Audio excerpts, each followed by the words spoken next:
everyone, welcome back to our series. This is gonna be the first tutorial of this series. ठीक है, इससे पहले हमने setup कर लिया था, तो अब मैं एज्यूम करके चल रहा हूँ कि हम सबके पास अपना सेटअप है जहाँ पे हम प्रैक्टिस करेंगे. ठीक है, तो स्टार्ट करें. चलो स्टार्ट करते हैं. तो पहले हम बात करेंगे सी प्लस प्लस है क्या, या फिर सी प्लस प्लस इतनी पॉपुलर क्यों है. देखो, सी प्लस प्लस एक बहुत ही पावरफुल प्रोग्रामिंग लैंग्वेज है. ठीक है, मैंने बताया था पिछले ट्यूटोरियल में भी, ये गेम डेवलपमेंट से लेके ऑपरेटिंग सिस्टम तक कई जगह यूज़ होती है. ठीक है, और ये अदर लैंग्वेजेस जैसे कि जावा, पाइथन से काफ़ी एफिशिएंट है जब बात होती है मेमोरी और स्पीड की. ठीक है, तो थोड़ा और इसको, ये हमने पिछले ट्यूटोरियल में भी सुन ली थी ये बात, अब दोबारा आगे बढ़ते हैं इस चीज़ से. ठीक है, तो सी प्लस प्लस ना एक बहुत ही ज़्यादा पावरफुल और वर्सेटाइल प्रोग्रामिंग लैंग्वेज है जो आपको लो लेवल से लेकर हाई लेवल प्रोग्रामिंग तक का पूरा कंट्रोल देती है. इसके कुछ ऐसे पॉइंट्स हैं जो इसको पॉपुलर और एफिशिएंट बनाती है. वो पॉइंट्स ऐसे हैं. ठीक है, मैं एक वन बाय वन करके लिखता हूँ यहाँ पर और उसको समझाता हूँ. ठीक है, सबसे पहला पॉइंट है स्पीड और एफिशिएंसी. अब मैं कैसे मान लूँ इस पॉइंट को सपोर्ट करने के लिए. मेरे पास कुछ पॉइंट तो होना चाहिए ना. कोई मुझसे पूछेगा, मैं स्पीड और एफिशिएंसी बोल दूंगा क्या बस. देखो, स्पीड और एफिशिएंसी से मेरा मतलब ये सी प्लस प्लस स्पीड और एफिशिएंसी, अगर उसका कोई फीचर है तो आप कैसे लिखोगे स्पीड, इसको एक्सप्लेन कैसे करोगे. देखो, सी प्लस प्लस एक कंपाइल्ड लैंग्वेज है. ठीक है, जो कि आपके कोड को ना डायरेक्टली मशीन कोड में कन्वर्ट कर देती है. और ये machine code directly computer hardware पर रन होता है, which makes it faster than interpreted languages like Python. अब इंटरप्रेटेड और कंपाइल्ड का मतलब क्या है. कंपाइल का मतलब है पूरा कोड एक बार में कन्वर्ट कर देना. आपने कुछ कोड लिखा, पूरा कोड एक बार में कन्वर्ट कर देना मशीन कोड में. ठीक है, जो मेरा मशीन समझ सकती है, that is binary format. Machine क्या चीज़ समझती है. मशीन सिर्फ 0 1 समझती है. हम जो लिखने वाले हैं कोड, वो कुछ नहीं समझती. तो कंपाइलर, चलो कंपाइलर के बारे में भी पढ़ेंगे, अभी पहले स्पीड और एफिशिएंसी के बारे में पढ़ लें. सी प्लस प्लस क्या है, एक कंपाइल्ड लैंग्वेज है. सी प्लस प्लस एक कंपाइल्ड लैंग्वेज है, पाइथन एक इंटरप्रेटेड लैंग्वेज है. इसलिए स्पीड और एफिशिएंसी के टर्म्स में मैं सी प्लस प्लस को ऊपर रखूँगा, पाइथन को नीचे रखूँगा. इतनी बात क्लियर है. इतनी बात क्लियर है. कंपाइल मतलब पूरे कोड को एक बार में कन्वर्ट कर देना मशीन कोड में. आ गई बात समझ में. तो उसके बाद क्या लिखूँगा मैं, मेमोरी मैनेजमेंट. उसके बाद हम लिखेंगे मेमोरी मैनेजमेंट. ठीक है, memory management. C plus plus में ना डेवलपर्स को डायरेक्ट मेमोरी मैनेजमेंट का कंट्रोल मिलता है. इसका मतलब है कि डेवलपर्स डिसाइड कर सकते हैं कि कब मेमोरी एलोकेट करनी है, कब डी एलोकेट करनी है. एलोकेट और डी एलोकेट का यहाँ पे मतलब होगा कि मैं किसी कोई वेरिएबल या कुछ चीज़ में कोई चीज़ डिफाइन कर रहा हूँ, मुझे कब उस चीज़ को मेमोरी देनी है, कब उस चीज़ को जगह देनी है, कब उसको मेरे को सेव करना है, कब उसको हटा देना है, वो पूरा कंट्रोल मेरे हाथ में. तो ये फीचर ना सी प्लस प्लस को हाईली एफिशिएंट बनाता है, स्पेशली जहाँ पे हमारे पास बहुत लिमिटेड रिसोर्सेज होते हैं, या फिर बहुत ज़्यादा परफॉर्मेंस क्रिटिकल सिस्टम है. जैसे इसका एग्जांपल आप परफॉर्मेंस क्रिटिकल सिस्टम का, जैसे कि कोई एम्बेडेड सिस्टम है. ठीक है, तो वो सब चीज़ें छोड़ते हैं, हमें बस इतना समझना है कि मेमोरी एफिशिएंट है. मतलब हमारे हाथ में कि कब मुझे किस चीज़ को क्या मेमोरी देनी है, कब उस चीज़ से वो मेमोरी लेनी है, सब कुछ हमारे हाथ में. ठीक है, फिर अगला इसका जो फीचर है वो ये है कि ये ऑब्जेक्ट ओरिएंटेड प्रोग्रामिंग को सपोर्ट करती है. ठीक है, ऑब्जेक्ट ओरिएंटेड प्रोग्रामिंग.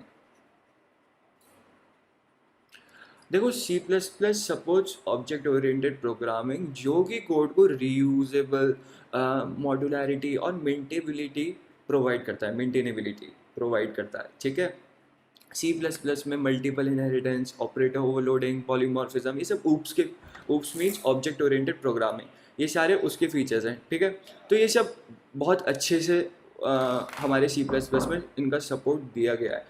तो क्यों दिया गया है, क्योंकि सब ऑब्जेक्ट ओरिएंटेड प्रोग्रामिंग के कंसेप्ट हैं, और ऑब्जेक्ट ओरिएंटेड प्रोग्रामिंग हमारी सी प्लस प्लस सपोर्ट करती है. अभी बस हमको ये समझना है कि C plus plus object oriented programming को सपोर्ट करती है. ऑपरेटर ओवरलोडिंग, मल्टीपल इनहेरिटेंस के कुछ टाइप्स होते हैं, उसमें से एक मल्टीपल इनहेरिटेंस है. मैं यहाँ पे मल्टीपल इनहेरिटेंस इसलिए बोल रहा हूँ क्योंकि जावा में मल्टीपल इनहेरिटेंस अलाउड नहीं है. ठीक है, तो हमारे सी प्लस प्लस में वो अलाउड होता है, और भी बहुत सारे फीचर्स हैं. ठीक है, जो इसमें अलाउड है. तो हर एक लैंग्वेज के ना अपने एडवांटेजेस और अपने डिसएडवांटेजेस होते हैं. ठीक है, तो हमें ये पता है कि ऑब्जेक्ट ओरिएंटेड प्रोग्रामिंग इसमें सपोर्टेड है सी प्लस प्लस में, ठीक है। हम इसके कंसेप्ट देखेंगे लेकिन बाद में, अभी नहीं। अब उसके बाद सी प्लस प्लस में क्या होता है, हमारे पास एक स्टैंडर्ड टेम्पलेट लाइब्रेरी होती है, that is STL, okay, standard template library, okay. तो यहाँ पे लिख देता हूँ STL, okay. C plus plus का एक इम्पॉर्टेंट फीचर है स्टैंडर्ड टेम्पलेट लाइब्रेरी, ठीक है, जो कि प्री बिल्ड टेम्पलेट्स किसके, कॉमन डेटा स्ट्रक्चर्स के, जैसे वेक्टर्स, लिस्ट, क्यूज और बहुत सारे एल्गोरिदम्स जैसे कि सॉर्ट, सर्च एक्सेट्रा प्रोवाइड करता है। तो ये ना डेवलपर की प्रोडक्टिविटी को इंक्रीज करता है और एरर्स को रिड्यूस। देखो, हमें सॉर्ट करना हमने सीख लिया, सी प्लस प्लस में आए, हमने एक प्रोग्राम बनाया सॉर्ट, जहाँ पे डेटा सॉर्ट हो रहा है, हमने सीख लिया, हमने 10 बार लिख दिया, 15 बार लिख दिया, बार बार थोड़ी लिखेंगे। जब भी वहाँ पे सॉर्टिंग का फीचर आएगा हम बार बार लिखना पसंद नहीं करेंगे। थोड़ी बहुत कॉमन चीज़ें होती है ना जो बार बार करना नहीं, बेसिक इंप्लीमेंटेशन सीख ली, प्रैक्टिस कर लिया, आ गया, बार बार नहीं लिखना पसंद करता इंसान, ठीक है। तो उसके लिए स्टैंडर्ड टेम्पलेट लाइब्रेरी होती है जो सी प्लस प्लस हमें प्रोवाइड करता है। हम बार बार एक चीज़ को नहीं लिख सकते, बस एक लाइन में काम खत्म, वो ऑलरेडी प्री प्रोवाइडेड है, वहाँ पे लिखा हुआ है उसका कोड, बस आपको इंक्लूड करना है अपनी सी प्लस प्लस फाइल में और उसको यूज़ कर लेना है। तो ये स्टैंडर्ड टेम्पलेट लाइब्रेरी आपको वहाँ पे बहुत ज़्यादा मदद करती है। और इसकी एक नया फीचर है that it's compatible with C, it's compatible with C. Compatible with C का क्या मतलब है? सी प्लस प्लस एक एक्सटेंशन है सी लैंग्वेज का। सी प्लस प्लस क्या है? एक एक्सटेंशन है सी लैंग्वेज का, विच मीन्स कि almost all the C programs C plus plus compiler में कंपाइल हो जाएंगे, ठीक है। This makes it easier for C programmers to shift to C plus plus. अगर आपको सी नहीं आती है कोई बात नहीं, हम स्क्रैच ही कर रहे हैं सी प्लस प्लस भी, लेकिन अगर आती है तो आपके पास एक एडवांटेज है, बहुत ईजी होता है शिफ्ट करना। थोड़ा सा ही सिंटेक्स थोड़ा सा चेंज होता है, ज़्यादा कुछ नहीं है, ठीक है। तो एक और एडवांटेज है इसका, क्या एडवांटेज है? That is large user community and strong ecosystem. Large user community, ठीक है, अब मैं पूरी नहीं लिख रहा, एंड यूज़र इकोसिस्टम। तो ये क्या होता है? देखो, सी प्लस प्लस एक मेच्योर लैंग्वेज है with a large user community, और इसके ना बहुत सारे रिसोर्सेज ऑनलाइन अवेलेबल हैं। इसके अलावा बहुत सारे gaming engines, desktop apps, high performance system सब सी प्लस प्लस में लिखे गए, which contributes to its popularity, okay. इसलिए सी प्लस प्लस का वाइडली होता है, यूज़ सी प्लस प्लस का बहुत वाइडली होता है, ठीक है। कहाँ ये होता है? System software, game development, drivers जो बनते हैं, एम्बेडेड सिस्टम्स और हाई परफॉर्मेंस एप्लीकेशंस, इन सब में इसका बहुत वाइडली यूज़ होता है, ठीक है। और ये सारे फीचर्स सी प्लस प्लस को एफिशिएंट और पॉपुलर बनाते हैं। तो हमको ये सारी चीज़ें समझ में आ गई, तो मतलब फीचर्स का एक ओवरव्यू, मतलब हमको पता है कि हम सी प्लस प्लस क्यों पढ़ रहे हैं, इसके क्या एडवांटेजेस हैं, हमें पता होना चाहिए ना हम क्यों पढ़ रहे हैं, क्या चीज़ क्या कर रहे हैं। ये सारे फीचर्स हैं जिसकी वजह से हमें बहुत हेल्प होने वाली है अगर हम सी प्लस प्लस सीख लेंगे तो, ठीक है। अब बात करते हैं कंपाइलर की। हमने पिछले वीडियो में क्या करा है? कंपाइलर इंस्टॉल करा। और कंपाइलर क्या होता है? कंपाइलर क्या होता है? कंपाइलर होता है एक स्पेशल प्रोग्राम। क्या होता है कंपाइलर? एक स्पेशल प्रोग्राम समझ लो इसको, ठीक है। कंपाइलर को एक स्पेशल प्रोग्राम समझ लो। ये क्या करेगा? ये हमारी सी प्लस प्लस कोड को ना मशीन लैंग्वेज में कन्वर्ट कर देगा। मैं लिख देता हूँ कंपाइलर, कंपाइलर, ठीक है। क्या करेगा? मेरे ना जो भी मैं लिखूँगा कोड, हमारा सी प्लस प्लस कोड जो होगा, हमारा सी प्लस प्लस कोड मतलब हमारा जो सोर्स कोड होगा, उसको उसको हम किस में कन्वर्ट कर देगा? उसको मशीन लैंग्वेज में कन्वर्ट कर देगा। मशीन लैंग्वेज कौन सी होती है? मशीन लैंग्वेज वही बाइनरी फॉर्मेट 010101, बस उसी में कन्वर्ट करना है और कुछ नहीं करना, ठीक है। तो कंपाइलर ना हमको ये चीज़ करने में मदद करेगा, क्योंकि जो भी हम कोड लिखेंगे हमारे कंप्यूटर को समझ में आने वाला नहीं, ठीक है, ठीक है। तो कंपाइलर क्या करता है? जो चीज़ हमारे कंप्यूटर के लिए समझने लायक होती है ना, उस लैंग्वेज में कन्वर्ट कर रहा है, जो कि मशीन लैंग्वेज होती है, ठीक है। मशीन लैंग्वेज मतलब कंप्यूटर की भाषा। आगे बात समझ लें। तो इसलिए हमने क्या किया था, अपने पहले वीडियो में हमने कंपाइलर इंस्टॉल किया था। हम कौन सा कंपाइलर यूज़ कर रहे हैं? हम जी प्लस प्लस यूज़ कर रहे हैं। जी प्लस प्लस कौन यूज़ कर रहा है? विंडोज़ वाले जी प्लस प्लस यूज़ कर रहे हैं। मैक वाले भी कर सकते हैं, लेकिन मैक वालों को मैंने क्लैंग करवाया था। अब क्लैंग और जी प्लस प्लस में अंतर क्या है यार? क्लैंग और जी प्लस प्लस में अंतर क्या है? क्लैंग और जी प्लस प्लस में अंतर क्या है? देखो जी प्लस प्लस ना एक पार्ट है, जी प्लस प्लस एक पार्ट है जीसीसी का। जीसीसी, जीसीसी की फुल फॉर्म क्या होती है? G N you compiler collection. ठीक है, ठीक है। जो हमारा जी प्लस प्लस है वो इसका एक पार्ट है, जी प्लस प्लस का, सॉरी एरो इसका, इसको ऐसे करते हैं, ये जो G N you compiler collection है ना, इसका एक पार्ट है जी प्लस प्लस। ठीक है, तो ये क्या करता है? ये एक जी प्लस प्लस जो है ना एक फ्री और ओपन सोर्स कंपाइलर है। जीसीसी ना ओरिजिनली सी लैंग्वेज के लिए डेवलप हुआ था, लेकिन अभी सी प्लस प्लस, जावा, एडा, फोर्टन और Fortran and many other programming languages को सपोर्ट करता है। ठीक है, तो G plus plus specifically C plus plus code को कंपाइल करने के लिए है। जी प्लस प्लस का यूज़ वाइडली हुआ है क्योंकि ये ऑलमोस्ट सारे ऑपरेटिंग सिस्टम में वर्क करता है और ये बहुत ज़्यादा एफिशिएंट है और रिलायबल भी है। ठीक है, अब क्लैंग क्या है? क्लैंग LLVM प्रोजेक्ट का पार्ट है और ये एक फ्रंट एंड कंपाइलर है for C, C plus plus, objective C और objective C plus plus programming languages के लिए। ठीक है, ये कंपाइलर ना स्पेसिफिकली डिज़ाइन किया गया था ताकि जीसीसी जो मैंने अभी बताया, GNU कंपाइलर कलेक्शन, इससे ज़्यादा फास्ट हो और बेटर डायग्नोस्टिक टूल्स हमको प्रोवाइड करे। इसका मतलब है कि जो हमारा क्लैंग है ना, क्लैंग कोड एरर्स और वार्निंग्स को ना बहुत एक्यूरेटली और क्लियरली बताता है, which makes it easier for developers to understand and fix their code. Okay, so Clang is also highly compatible with GCC. It's also highly compatible with GCC, which means it can compile almost all the programs that GCC can. That's why मैंने Mac users को बोला जी plus plus install करने की ज़रूरत नहीं है, आपके command line tools में क्लैंग आता है, आप उससे काम कर सकते हो। ठीक है, दोनों कंपाइलर्स की अपनी स्ट्रेंथ है। जी प्लस प्लस का यूज़ जनरली ज़्यादा होता है क्योंकि ये एक इंडस्ट्री स्टैंडर्ड है और इसको बहुत ईयर्स से यूज़ किया जा रहा है। ठीक है, लेकिन क्लैंग को भी यूज़ किया जाता है because of its speed, accurate error messages और उसके मॉडर्न मॉड्यूलर आर्किटेक्चर की वजह से। तो आई थिंक हमको क्लैंग और जी प्लस प्लस के बारे में पता है। अब हमें अपने कंपाइलर के बारे में नॉलेज है, कोई पूछेगा ना तो हमें चुप नहीं रहना। जी प्लस प्लस के बारे में पता है? हाँ पता है, अभी बताता हूँ, रुक जा। ठीक है, क्लैंग के बारे में पता है? पता है। तो आई थिंक ये चीज़ें क्लियर हो गई हैं। ठीक है, अब हम चलते हैं अपने विजुअल स्टूडियो कोड की तरफ। तो मैंने तुमको जब पिछले लेक्चर में मैं एक चीज़ समझा रहा था, क्या समझा रहा था कि यार विजुअल स्टूडियो कोड में जो एक्सटेंशन इंस्टॉल करवा रहा हूँ ना, इसकी ज़रूरत नहीं है, इसकी ज़रूरत नहीं है, मैं उसके बिना भी कर सकता हूँ। कैसे कर सकता हूँ? देखो, आप अपना, अगर आप विंडोज़ के यूज़र हो, अब मैंने विंडोज़ तो अपने मैक से हटा दिया। ठीक है, क्योंकि विंडोज़ में अब यूज़ नहीं करने वाला हूँ। अब मैं अपना सिस्टम यूज़ करूँगा, इसी में सारी चीज़ें समझाऊँगा। तो आप अपना कमांड प्रॉम्प्ट खोल सकते हो। अगर आपको आप कमांड प्रॉम्प्ट खोलोगे अपना, और कैसे खोलोगे? आप किसी भी फोल्डर में, जहाँ भी आपने सी प्लस प्लस फोल्डर बनाया, वहाँ पे राइट क्लिक करके आपको कमांड प्रॉम्प्ट खोलना है, फिर उसमें लिखना है कोड डॉट, वहाँ से आपका विजुअल स्टूडियो कोड खुल जाएगा। ठीक है, अगर आपको ऐसे खोलना है, एक शॉर्टकट बता रहा हूँ, वरना आप डायरेक्टली विजुअल स्टूडियो कोड में जाके ऊपर यहाँ पे फाइल पे जाओगे, ओपन फोल्डर कर सकते हो और एक फोल्डर बना के आपको ऐसे अपना विजुअल स्टूडियो कोड खोल लेना है। अब विजुअल स्टूडियो कोड में एक टर्मिनल होता है। आप ऊपर जाओगे, फाइल, जैसे यहाँ पे आपको फाइल दिख रहा है, तो आप ना यहाँ पे एक टर्मिनल दिखेगा और आपको न्यू टर्मिनल पे क्लिक करना है, तो एक ऐसा नीचे से ये खुल जाएगा।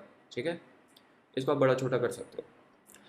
अब ध्यान से देखना, ये मेरी फाइल का नाम है new.cpp। यहाँ पे हम क्या कर रहे थे? हेलो वर्ल्ड प्रिंट कर रहे थे। पिछले ट्यूटोरियल में हमने देखा था, क्योंकि सेटअप टेस्ट करना था, तब मैंने ये चीज़ लिखी थी। तो अब मैं इसको कंपाइल कैसे करता हूँ, पहले ये समझते हैं। एक कमांड होती है, अगर आप एक्सटेंशन यूज़ कर रहे हो, आपको क्या करना है? प्लस बटन पे क्लिक करना है और ऑटोमेटिकली आपका हेलो वर्ल्ड आ गया। ठीक है, मैं इसको अगर मुझे आपका कभी कभार टर्मिनल ना मेसी हो जाता है, तो क्लियर यूज़ करोगे तो हट जाएगा। ठीक है, क्लियर वर्ड लिखोगे, एंटर दबाओगे, हट जाएगा। ठीक है, एनीवेज, तो मैं क्या समझा रहा हूँ कि एक्सटेंशन नहीं होता तो क्या करता है, तो कैसे कंपाइल करता हूँ मैं इसको? कोई भी टर्मिनल, मैक में जैसे टर्मिनल आता है, विंडोज़ में कमांड प्रॉम्प्ट आता है, पहले आपको मेक श्योर करना है कि आपका ये जो यहाँ पे पाथ होता है ना, ये चीज़, ये होता है ना, पाथ होता है। ठीक है, ये पाथ होता है, तो आपको आपकी फ़ाइल का पाथ पता होना चाहिए। आपको अगर आपकी फ़ाइल का पाथ नहीं पता, तो आप राइट क्लिक करके गेट वो जो इन्फो या प्रॉपर्टीज़ जो भी होता है वहाँ पे आप अपनी फाइल का पाथ जान सकते हो। फिर उसके बाद सी डी मतलब आपको नेविगेट करना है और यहाँ पे अपना पाथ डाल सकते हो जो भी आपका पाथ है, तो आप उस फोल्डर में आप अपने टर्मिनल या कमांड प्रॉम्प्ट में आ जाओगे, ठीक है। वरना आप विजुअल स्टूडियो कोड में ये चीज़ कर सकते हो जो मैं दिखाने वाला हूँ। तो अब हम क्या करेंगे, अब हम क्या करने वाले हैं, मैं इस फाइल को ना कंपाइल करने वाला हूँ। तो मैं यहाँ लिखूँगा G++, ठीक है, G++। अभी G++ विंडोज़ वालों के लिए एग्जांपल दे रहा हूँ। अगर मैक वाला किसी ने अगर G++ इंस्टॉल कर रखा है with the help of brew, तो वो भी इसको यूज़ कर सकता है, ठीक है। लेकिन अगर आपने इंस्टॉल कर रखा है ब्रू, तो आपको, जैसे मैंने विंडोज़ में एनवायरनमेंट वेरिएबल्स करा था, तो आपको मेक श्योर करना है कि आप भी अपने मैक में एनवायरनमेंट वेरिएबल्स में उस G++ को डाल सको, वरना आप G++ वाले कंपाइलर को यूज़ नहीं कर पाओगे। आप सिर्फ clang++ ही यूज़ कर सकते हो। तो जो मैक वाला है वो G++ की जगह यहाँ पे clang++ लिख लें, ठीक है। सुनो, अब G++ के बाद मुझे अपनी फाइल का नाम लिखना है। आपको मेक श्योर करना है कि ये जो डायरेक्टरी है ना, ये देख रहे हो यहाँ पे C++ लिखा है, क्योंकि मैं इसी फोल्डर के अंदर हूँ C++, ठीक है। तो अब मैं, मेरी डायरेक्टरी में मुझे पता ही new.cpp फाइल है, तो G++ क्या करेगा, इसको ना कंपाइल कर लेगा और .exe फाइल में कन्वर्ट कर देगा, दैट इज़ मशीन कोड में कन्वर्ट कर देगा, जो कि मेरे कंप्यूटर को समझ में आती है, ठीक है। तो मैं यहाँ पे -o लिखूँगा, ठीक है। और मैं अब ये जो .exe फाइल बनने वाली है उसका नाम लिखूँगा। जैसे मैं अपना नाम लिख देता हूँ मुदित, मुझे exe फाइल मुदित के नाम से बनानी है, ठीक है। तो मैं एंटर प्रेस करूँगा ना, तो तुम देख रहे हो यहाँ पे पहले मुदित नाम की कोई फाइल नहीं थी, वो बन गई, ये .exe फाइल बन गई। अब मुझे जब इस फाइल को एग्जीक्यूट करना है तो मैं क्या करूँगा, /मुदित लिख दूंगा ऐसे और एंटर प्रेस करूँगा। देखो हेलो वर्ल्ड लिख के आ गया, मतलब मेरी फाइल एग्जीक्यूट हो गई, मेरी फाइल एग्जीक्यूट हो गई। अगर मैं चेंजेस कर दूँ इस फाइल में, अगर हेलो वर्ल्ड की जगह मैं हेलो डेवलपर्स लिख दूँ, तो क्या ये जो मैंने अभी कंपाइल करी है फाइल, इसमें चेंजेस हो गए होंगे? एक बार फिर से रन करके देखूँ ./मुदित, नहीं हुए, नहीं हुए, नहीं हुए। अब मुझे फिर से कंपाइल करनी पड़ेगी फाइल G++ new.cpp और यहाँ पे मुदित न्यू लिख दूँ, मुदित न्यू क्योंकि नई फाइल है, ऐसा लिख देता हूँ, ठीक है। अब मैं ./मुदित न्यू करूँ, अब क्या आ रहा है, हेलो डेवलपर्स आ रहा है। आई बात समझ में? अब यार मैं बहुत लंबा कोड लिख रहा हूँ, किसी प्रोजेक्ट पे काम कर रहा हूँ, बार बार यही करता रहूँगा क्या? पता होना चाहिए, पता होना चाहिए कैसे करना है। मैक वालों, मैक वाले भी देख लो, अब तुम clang++ new.cpp सेम लाइन अब जो तुम लिखोगे, यहाँ पे कंपाइल्ड लिख देता हूँ, ठीक है। इस नाम से मेरे को फाइल चाहिए, देखो कंपाइल्ड बन गई वहाँ पे। अब मैं ./कंपाइल्ड करूँगा, हेलो डेवलपर्स आ गया। अब तुमको एक्सटेंशन की ताकत दिखाता हूँ। अब मैंने हेलो डेवलपर्स 2 करा, यहाँ पे क्लिक करा, आ गया हेलो डेवलपर्स 2। फिर से 2 करूँ, वो अपने आप हैंडल कर लेगा यार, बस मुझे ये बटन दबाना है, बस मुझे बटन दबाना है, वो अपने आप देख लेगा। आ रही बात समझ में? हम कोई कमांड्स पता चल गई कैसे आप मैन्युअली खुद से कंपाइल कर सकते हो। किसी को नेविगेशन में प्रॉब्लम आ रही है ना, कोई इस फोल्डर में आने वाला या कोई कमांड प्रॉम्प्ट का यूज़ कर रहा है, तो मुझे कमेंट्स में बताना, ठीक है। वैसे नेविगेशन में कोई प्रॉब्लम आनी नहीं चाहिए, मैंने आपको बता दिया कैसे नेविगेट करना है, वरना आप गूगल का यूज़ करके नेविगेट करना तो खुद से सीख सकते हो, ठीक है। अगर नहीं हो रहा मुझे बताना, मैं आपको कमांड्स बता दूंगा, ठीक है, कैसे आप कमांड प्रॉम्प्ट या मैकओएस में टर्मिनल होता है, अगर आप VS कोड का टर्मिनल यूज़ नहीं करना चाहते, अपना खुद का कंप्यूटर का जो इनबिल्ट होता है वो यूज़ करना चाहते हो, तो भी उससे भी होता है, ठीक है। सेम कमांड्स वही यूज़ होंगे, बस आपको ये मेक श्योर करना है कि आप उस फोल्डर के अंदर हो, ठीक है। तो आई थिंक कंपाइलर से रिलेटेड C++ के फीचर्स, कैसे खुद से कंपाइल करना है, कैसे एक्सटेंशन से कंपाइल करना और एग्जीक्यूट करना है, वो चीज़ हमको समझ में आ गई है, ठीक है। इतनी चीज़ मेरे को समझ में आ गई है। अब हम अपना बेसिक ये जो C++ प्रोग्राम है ना, इसको समझते हैं। अब हम इसको समझते हैं, ठीक है। तो सबसे पहले हमने एक लाइन लिख रखी है यहाँ पे, इस लाइन का क्या नाम है, #include iOS string, #include iOS string। इस लाइन को हम कहते हैं प्री प्रोसेसर डायरेक्टिव, ठीक है। इस लाइन को हम कहते हैं प्री प्रोसेसर डायरेक्टिव। तो मैं यहाँ पे लिख देता हूँ #include iOS string, ठीक है। इस लाइन को क्या कहते हैं, pre processor directive. Pre processor directives क्या होता है, अभी इस चीज़ को ना हम डेप्थ में नहीं पढ़ेंगे, क्योंकि ये भी अपने आप में एक थोड़ा बड़ा कंसेप्ट है, हम देखेंगे इसको, लेकिन अभी पहले अपनी बेसिक अंडरस्टैंडिंग बना लेंगे, ठीक है। बेसिक्स कवर कर लेंगे, उसके बाद जब हम थोड़ा एडवांस जाएंगे ना, तब इस चीज़ को बहुत अच्छे से समझेंगे, जब थोड़ी अंडरस्टैंडिंग बिल्ड हो जाएगी, ठीक है। तो यहाँ पे तुम एक तरीके से ये समझ लो कि कंपाइलर को मैं कह रहा हूँ भाई पूरा कोड कंपाइल करने से पहले ना ये फाइल ना इंक्लूड कर ले तू, ये फाइल तू इंक्लूड कर ले। क्योंकि इसमें देखो भी हमने यहाँ पे एक चीज़ लिखी थी, हमने एक चीज़ लिखी थी, क्या लिखा है हमने यहाँ पे, सी आउट लिखा हुआ है। सी आउट क्या होता है, तुम जैसे तुमने सी आउट पढ़ लिया, तुमको समझ में आ गया सी आउट क्या होता है, या फिर एक कुछ इंट मेन कुछ समझ में आ गया, तुमको कुछ समझ में आ गया, नहीं आया ना। हमने कोई फाइल इंक्लूड करी है, हमने कोई फाइल इंक्लूड करी है जो पहले से बनी हुई है, हमने कोई फाइल इंक्लूड करी है और उसके बेसिस पे हम कोड लिख रहे हैं, ठीक है। हम अपनी खुद की बनाई हुई फाइल भी इंक्लूड कर सकते हैं। जैसे समझ लो मैंने कोई दूसरी फाइल बनाई, एक फाइल में ना बहुत लंबा कोड हो रहा था, बहुत ज़्यादा लंबा कोड हो रहा था, तो मैंने एक दूसरी सी प्लस प्लस की फाइल बनाई और उससे ना मैंने अपनी मेन वाली सी प्लस प्लस फाइल में ना इंक्लूड कर लिया। और जो पहले का कोड था ना उसको अब मुझे यहाँ पे लिखने की ज़रूरत नहीं पड़ी, तो मेरा कोड ना बहुत सुंदर लिख रहा था। तो मैं वो भी कर सकता हूँ इस हैश इंक्लूड की मदद से। हैश इंक्लूड क्या है, प्री प्रोसेसर डायरेक्टिव है। बहुत सारे और भी प्री प्रोसेसर डायरेक्टिव होते हैं, ठीक है, इफ़ एंड इफ बहुत सारे होते हैं, ठीक है, उनको भी देखेंगे हम, बाद में देखेंगे, अभी नहीं। तो अभी ये आईओ स्ट्रीम मुझे क्या बता रहा है, ये आईओ स्ट्रीम मुझे क्या दे रहा है, ये हमें ना एक सी आउट होता है, सी आउट, और एक सिन होता है, ये दो ऑब्जेक्ट्स हैं। ऑब्जेक्ट्स क्या होते हैं, जब ऑब्जेक्ट ओरिएंटेड प्रोग्रामिंग पढ़ेंगे तब ऑब्जेक्ट्स को और डेप्थ में पढ़ेंगे। अभी मुझे बस ये समझना है कि ये जो प्री प्रोसेसर डायरेक्टिव है ना, ये दो ऑब्जेक्ट्स हैं, ये क्या है, दो ऑब्जेक्ट्स हैं, इनको मुझे यूज़ करने की परमिशन मिल गई है, इनको मुझे यूज़ करने के लिए परमिशन मिल गई है। ये करते क्या है, ये मुझे आउटपुट में मदद करेगा, आउटपुट मतलब यूज़र को रिजल्ट दिखाने में मदद करेगा, ये यूज़र से इनपुट लेने में मदद करेगा। क्लियर है बात, क्लियर है बात, इतनी बात क्लियर है। ये मुझे इनपुट में लेने में मदद कर रहा है, ये मुझे आउटपुट लेने में मदद कर रहा है, ठीक है। पहली लाइन क्लियर है। कोई मुझसे पूछेगा हैश इंक्लूड आईओ स्ट्रीम क्या है, ये प्री प्रोसेसर डायरेक्टिव है, एक दूसरी फाइल है जहाँ पे कुछ इंप्लीमेंटेशन लिखी हुई है, और उस पे अंदर एक सी आउट और सी इन ऑब्जेक्ट्स होते हैं जो कि मुझे आउटपुट और इनपुट में मदद कर रहे हैं, उसकी परमिशन मेरे को मिल गई अपनी फाइल में, बस इतना बोलना है बस, ठीक है। अब अगली लाइन, अगली लाइन क्या थी, अगली लाइन क्या थी, चलो देखें एक बार अगली लाइन क्या थी। अगली लाइन है using name space S T D. Name space क्या होता है, using name space S T D, इसका क्या मतलब है, इस लाइन का क्या मतलब है, इस लाइन का क्या मतलब है। ये लाइन कंपाइलर को बता रही है कि हम जो स्टैंडर्ड नेम स्पेस है ना उसका यूज़ करेंगे। नेम स्पेस क्या होता है, ये एस टी डी का मतलब तो समझ में आ गया, स्टैंडर्ड नेम स्पेस का यूज़ करना है। Using name space S T D मतलब मुझे स्टैंडर्ड नेम स्पेस का यूज़ करना है। मैं कंपाइलर को कह रहा हूँ मुझे स्टैंडर्ड नेम स्पेस का यूज़ करना है तो करना है, ठीक है। मतलब क्या है, नेम स्पेस क्या हुआ, नेम स्पेस ना एक तरीके का कंटेनर है।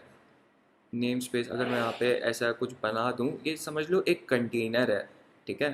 नेम स्पेस एक तरीके का कंटेनर है जो कि आइडेंटिफायर्स, आइडेंटिफायर्स जैसे कि कोई क्लास, क्लास क्या होती है, मैंने कहा ना ऑब्जेक्ट ओरिएंटेड प्रोग्रामिंग, सब चीज़ें ना आपस में थोड़ी इंटर रिलेटेड हैं।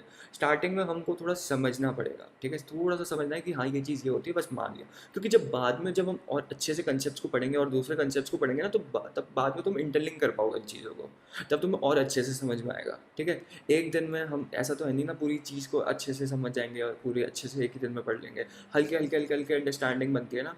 तो नेम स्पेस क्या है, नेम स्पेस मुझे अभी के लिए ये समझना है कि एक तरीके का कंटेनर है जिसमें क्लास या फंक्शन के नाम या भी बहुत सारी चीज़ें पड़ी हुई हैं, फंक्शन नेम्स, ठीक है, एसेट्रा, बहुत सारी चीज़ें पड़ी हुई हैं, ठीक है। नेम स्पेस बस एक कंटेनर है जो कि बहुत सारे फंक्शन के नेम है, क्लास, बहुत सारी चीज़ें हैं जहाँ उनको ना स्टोर कर रहा है। बस मुझे वो उसका जो स्टैंडर्ड नेम स्पेस है, एक कंटेनर है जिसका नाम स्टैंडर्ड है, वो उसको यूज़ करना है, बस हो गया मुझे और कुछ नहीं करना, ठीक है। इस लाइन का ये मतलब है। इतनी क्लियर है बात, इतनी क्लियर है बात, ठीक है। उसके बाद क्या करना है, उसके बाद क्या लाइन थी हमारी, उसके बाद हमारी लाइन थी इंट मेन। अब इंट मेन क्या होता है, इंट मेन क्या होता है, अगली लाइन थी हमारी इंट, इंट मेन, और ऐसे पैरेंथेसिस बने थे, फिर कर्ली ब्रेसेस बने हुए हैं, उसके अंदर ना कुछ लिखा हुआ है, मैंने कुछ डॉट डॉट डॉट डॉट कुछ लिखा हुआ है। देखो इंट मेन हमारा मेन फंक्शन होता है, हर सी प्लस प्लस प्रोग्राम का एग्जीक्यूशन ना यहीं से स्टार्ट होता है जो तुम इसके अंदर लिखोगे। अभी के लिए हमें ये समझना है इस चीज़ के बारे में, ठीक है। इंट इंट मेन क्या होता है, हमारा इंट मेन क्या है? हमारा मेन फंक्शन है, ठीक है, हमारा मेन फंक्शन है। हमारा जो भी हम जब हम प्रोग्राम को एग्जीक्यूट करते हैं, जब हम सी प्लस प्लस फाइल को एग्जीक्यूट करते हैं ना, तो जो भी हम इसमें लिखते हैं उस वहीं से स्टार्ट होता है, उसका एग्जीक्यूशन ही यहीं से स्टार्ट होता है, ठीक है, ठीक है। और अगली लाइन क्या करती है? अगली लाइन जो हमने दिखाता हूँ, अगली लाइन क्या थी? अगली लाइन थी सी आउट, फिर हमने कुछ ऐसा बनाया हुआ था और उसके बाद कुछ लिखा हुआ था यहाँ पे, ये कोटेशन मार्क्स भी यूज़ करे हुए थे, फिर उसके बाद अंत में ना सेमी कॉलन बनाया हुआ था, ठीक है, ऐसा कुछ किया था हमने। तो इसकी मदद से हमारा हेलो वर्ल्ड तो प्रिंट हो गया था, वैसे मैंने यहाँ पे हेलो लिखा है, वर्ल्ड नहीं लिखा, ठीक है, यहाँ पे हम जो भी लिखेंगे वो प्रिंट हो जाएगा। तो देखो सी आउट अभी मैंने बताया था ना, क्या था वो? ऑब्जेक्ट था, कहाँ से आया? Hash tag include, hash tag नहीं, हैश इंक्लूड आई ओ स्ट्रिंग, ठीक है, हैश इंक्लूड आई ओ स्ट्रिंग। उस फाइल में एक ऑब्जेक्ट था सी आउट नाम का, वहाँ से मेरे को परमिशन मिल गई इसको यूज़ करने के लिए। ये एक ऑब्जेक्ट है जो कि मुझे आउटपुट में मदद कर रहा है, ठीक है। तो सी आउट कमांड से हम आउटपुट प्रिंट कर रहे हैं, ठीक है। ये इसको क्या कहते हैं? इसको क्या कहते हैं? इसको कहते हैं इंसर्शन ऑपरेटर, इसको कहते हैं इंसर्शन ऑपरेटर, ठीक है, इसको कहते हैं इंसर्शन ऑपरेटर, ठीक है। समझ में आई बात? आ गई बात समझ में? ठीक है। तो ये एक इंसर्शन ऑपरेटर है, इसका यूज़ हम सी आउट के साथ करते हैं, ठीक है, इसका यूज़ हम कहाँ करते हैं? सी आउट के साथ करते हैं। अब सी आउट तो मुझे समझ में आ गया, सी इन रह गया, वो हम क्लास के आखिरी के टाइम पे पढ़ेंगे, उसके पहले और भी कुछ चीज़ें समझनी है, फ्लो में पढ़ेंगे, ठीक है। तो अब ये बात तो तुम्हें समझ में आ गई होगी, अब तुम्हें ये कोड पूरा अब तुम्हें थोड़ी अंडरस्टैंडिंग आ गई होगी, राइट? जितना मैंने बताया अगर वो तुम्हें चीज़ें समझ में आई हैं तो तुम्हें ये प्रोग्राम की अंडरस्टैंडिंग आ गई होगी। तो अब तुम्हें पता चल गया होगा कि ये कैसे प्रिंट हो रहा है नीचे। हेलो डेवलपर्स दिख रहा है तुमको 22, ये तुम्हारे कंप्यूटर में भी अब चल रहा होगा क्योंकि मैंने सेटअप तो देखो तुम्हें करा दिया है। अगर तुम्हारा सेटअप किसी रीज़न की वजह से नहीं हुआ, क्योंकि मुझे कमेंट्स तो आए नहीं, तो अगर किसी रीज़न से नहीं हुआ तो तुम ऑनलाइन कंपाइलर यूज़ करो, मैं ये अज्यूम कर रहा तो उसमें भी बहुत आराम से चल जाएगा, ठीक है। तो अब हमें इतनी बात तो समझ में आ गई है, अब हम बात करेंगे वेरिएबल्स की। अब हम किस चीज़ के बारे में बात करेंगे? अब हम बात करेंगे वेरिएबल्स की, ठीक है। एक नया पेज बनाता हूँ, ठीक है। अब हम किस चीज़ की बात करेंगे? अब हम बात करेंगे वेरिएबल्स की। तो यहाँ पे मैं लिख देता हूँ वेरिएबल्स। वेरिएबल्स क्या होते हैं? वेरिएबल्स क्या होते हैं? वेरिएबल्स क्या होते हैं? देखो वेरिएबल्स वैल्यू स्टोर करने के लिए यूज़ होता है, वैल्यू स्टोर करने के लिए। वेरिएबल डिफाइन करते वक्त हमें कुछ रूल्स फॉलो करने होते हैं। वेरिएबल एक तरीके का समझ लो तुम एक कंटेनर को नाम दे रहे हो, क्योंकि तुम अगर जैसे तुमने लिखा कि मुझे ना एक वेरिएबल बनाना है, जैसे तुम समझ लो तुम कैलकुलेटर बनाना चाहते हो जहाँ पे तुम दो नंबर का सम करो, कैलकुलेटर नहीं, तुम दो नंबर को ऐड करना चाहते हो, ठीक है, तुम दो नंबर को ऐड करना चाहते हो, तो तुम्हें कहीं वो तुम्हें कहीं स्टोर कराना पड़ेगा ना उस नंबर को जो तुम्हें यूज़र ने दिया है। कहीं स्टोर कराओगे ना उसको, किसी कहीं कुछ मेमोरी दोगे उसको कि यहाँ पे दो रख दिया, वहाँ पे तीन रख दिया। अब उसके बाद अब मुझे प्लस करना है उसको, तो मेरा कंपाइलर वहाँ से जाएगा, उस मेमोरी से वो उठा लेगा, उस मेमोरी से दूसरा नंबर उठाएगा, प्लस करेगा, यूज़र को वापस दे देगा आउटपुट। ऐसा ही कुछ होगा। तो मुझे स्टोर कराना पड़ेगा, यूज़र से लेना है तो मुझे कहीं किसी एड्रेस कोई मेमोरी होगी ना जहाँ पे वो स्टोर हो रहा होगा, तो उस मेमोरी के नाम को, उस कंटेनर के नाम को जहाँ पे वो स्टोर हो रहा है उसको वेरिएबल, क्योंकि हम एड्रेस तो याद कर नहीं सकते, उसकी कुछ वैल्यू होगी या कुछ हेक्साडेसिमल फॉर्मेट में वो होगा, हर बार तुम पूरा वो तो लिखोगे नहीं। तुम एक छोटा सा नाम दे दोगे, अपना नाम है, कोई भी नाम, कोई भी रैंडम नेम दे दोगे उस कंटेनर को, जिसकी मदद से तुम उस मेमोरी को रेफरेंस कर सकते हो। तुम बोल सकते हो कंपाइलर को कि मुझे इस नाम का, ये जो मैंने वेरिएबल, तुम एक कंटेनर है जहाँ पे तुम, जैसे तुम्हें 2 प्लस करना है और 3 प्लस करना है, तो इस कंटेनर को एक नाम दे रहे हो जिसको मैं वेरिएबल कह रहा हूँ, ठीक है। इतना क्लियर है? इतना क्लियर है, ठीक है। तो अब वेरिएबल डिफाइन करते वक्त ना मुझे कुछ रूल्स फॉलो करने होते हैं, कुछ रूल्स फॉलो करने होते हैं। जैसे वेरिएबल का नाम ना अल्फ़ाबेट या अंडरस्कोर से ही स्टार्ट हो सकता है। किससे स्टार्ट हो सकता है वेरिएबल का नाम? वेरिएबल का नाम अल्फ़ाबेट से स्टार्ट हो सकता है, अल्फ़ाबेट से स्टार्ट हो सकता है, अंडरस्कोर से स्टार्ट हो सकता है, ठीक है। यार इसका नाम ना डिजिट से नहीं हो सकता, कोई भी डिजिट तुम नहीं, स्टार्टिंग नेम, जब भी तुम कोई नाम लिख रहे हो स्टार्टिंग जो भी स्टार्टिंग कैरेक्टर होगा वो डिजिट नहीं होना चाहिए, ठीक है। अल्फ़ाबेट अंडरस्कोर होगा चल जाएगा, डिजिट नहीं चलेगा। आ रही बात समझ में? और ये केस सेंसिटिव भी होता है। केस सेंसिटिव का क्या मतलब है? लोअर केस और अपर केस मैटर करता है। अगर मैंने किसी कंटेनर का नाम मुद्दत दे रखा है, ठीक है, और किसी वेरिएबल का नाम, किसी कंटेनर का नाम, मतलब जैसे तुम इस कंटेनर का नाम मुद्दत है और इसका नाम भी मुद्दत है लेकिन इसका एम छोटा है, तो ये दो अलग अलग है। ये दो अलग अलग वेरिएबल है, एक वेरिएबल नहीं है। इसका ये मतलब है कि ये केस सेंसिटिव है, ठीक है। आ रही बात समझ में, ठीक है। अब तो जब हम किसी वेरिएबल को वैल्यू असाइन करते हैं ना, तो वो वैल्यू मेमोरी में स्टोर होती है, और हर वेरिएबल का एक यूनिक एड्रेस होता है। इतनी बात क्लियर है। जब भी हम कोई वेरिएबल को वैल्यू असाइन करते हैं, तो वो कहाँ स्टोर होता है, मेमोरी में स्टोर होता है, और हर मेमोरी का एक यूनिक एड्रेस होता है, ठीक है।